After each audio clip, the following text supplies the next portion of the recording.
Akkuma viidiyoo kana argiteen share gochuu hin dagatini. Nagaanii faraarri Waaqayyoo Gooftaa Maccaa maqaa Gooftaa Yesuus Kiristoosiin amantoota addunyaa mararratti argamtan hundumaaf bakkaa fi mana isin jirtan hundumaatti nagaan Waaqayyoo isiniif haa ta'u. Jireenya kadhannaa jiraachuun akka nama gargaaru meeqan keenyatu beeka laata? Jireenya kadhannaa jiraachuun ammam akka nama danda'us ammam akka nama fayyadus meeqan keenyatu beeka laata? Wangeela Yohaannis boqonnaa 14 lakkoomsa 14 irratti sagalee Waaqayyoo akkana jedha. Waanuma tokko isin maqaa kootiin yoo kadhattan ani nan raawwadha jedha. Jireenya kadhannaa kan dubbatamu otoo hin taane kan jiraatamudha. Dhaloonni amma jiru kuni bara beekumsaa fi jijjiirama kallattii hundumaan mul'atu akkasumas dhaloota haara gaarii keessatti dhalatee fi jiru yoo natti fakkaate illee kadhannaa malee eessayyuu ga'uu hin dandeenyu. Lafa guddaa fi haala mijataa keessa kan jiru yoo nutti fakkaate illee kadhannaa malee guddinni keenya fiixaan ba'umsaa fi milkoomina hin qabu. Kanaafuu waan hojjennu kamittillee fiixaan ba'umsa gaarii qabaachuudhaaf kadhachuu baay'ee murteessaadha. Kadhannaan kan tajaajila ittiin jalqabanii fi kan tajaajila ittiin goolabanidha. Gooftaan keenya Yesuus Kiristoos kadhannaatiin jalqabee kadhannaatiin goolameera. Wangeela Maatiyos boqonnaa 4 lakkoomsa 2 hanga 11tti isa kana argachuu dandeessu. Biyya lafaa kanarra bakka cubbuun hin jirree fi yeroon cubbuun keessa hin jirre bakka kadhannaa fi yeroo kadhannaa qajeelaa qofadha.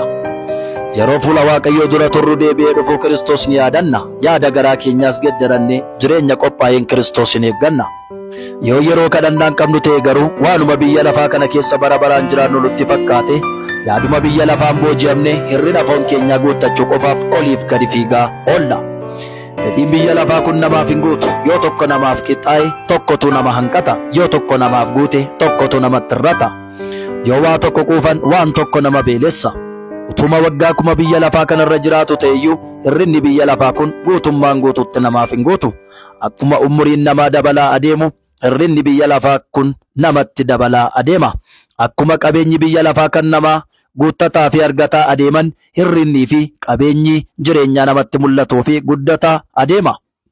Jireenyi hirruu fi qaawwaan ofii keessatti namatti mul'anne jireenya kadhannaan hoogganamuu qabaannee yoo dura keenyaa fi Waaqayyo irraa waa dhageenye sochoonedha. Namni qabeenyaa fi jireenya isaa Waaqayyo waliin dudubbataa dhufe haalotaan gammadee haalotaan illee immoo hin hammacamu hin gaddu. Akka ilaalcha biyya lafaa kanaatti namni biyya lafaa kanarraa qabeenya xiqqoo qabuu fi umurii xiqqoo qabu yookaan immoo jiraatu rakkina xiqqoo qaba.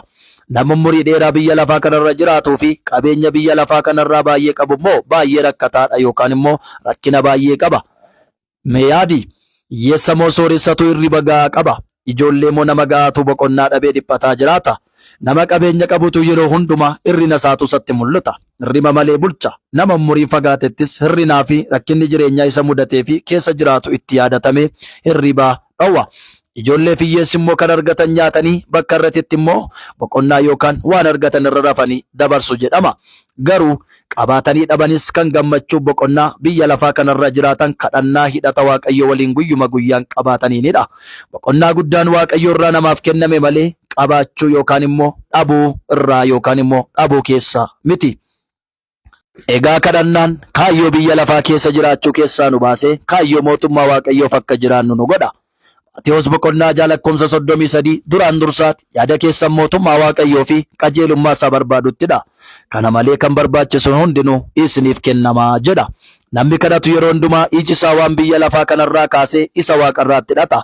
Namni hin kadhanne tajaajilaas ta'e amanaan yeroo hundumaa dubbii fi hojiin isaa jireenya biyya lafaa kanaa ari'uu faana fiiguudha. Biyya lafaa kana fiiguun garuu galma hin qabu. Yeroo ofirraa qoodanii Kiristoos faana dubbachuun garuu jireenya booriif galma qabu nama ga'a. Karaa namni Waaqayyo wal argeetti dubbatuu fi Waaqayyo namatti dubbatu kadhannaa qofaanidha. Yoo kadhanne ni guddanna, yoo kadhannuu dhiifne immoo guddachuu keenyaaf wanti barbaachisaan ni dhabna. Kanaafuu yeroo hundumaa kadhachuun baay'ee murteessaadha. Obboloota koo jaallatamoo addunyaa mararra jirtan Gooftaa Yesuus Kiristoositti amantanii hunduma keessaniif ammallee nagaan Waaqayyoo haa ta'u. Kutaan lammaffaasaa amma deebi'ee dhufutti viidiyoo kana koppii linkii sheer walii gochuudhaan nama hundumaa amantoota bira ga'aa dhaamsa kiyya. Hunduma keessanii wajjin nagaan Waaqayyoo Gooftaa haa ta'u. Yeroo gaarii qabaadhaa. Waaqayyoo isinii waliin haa ta'uun dhaamsa kiyya.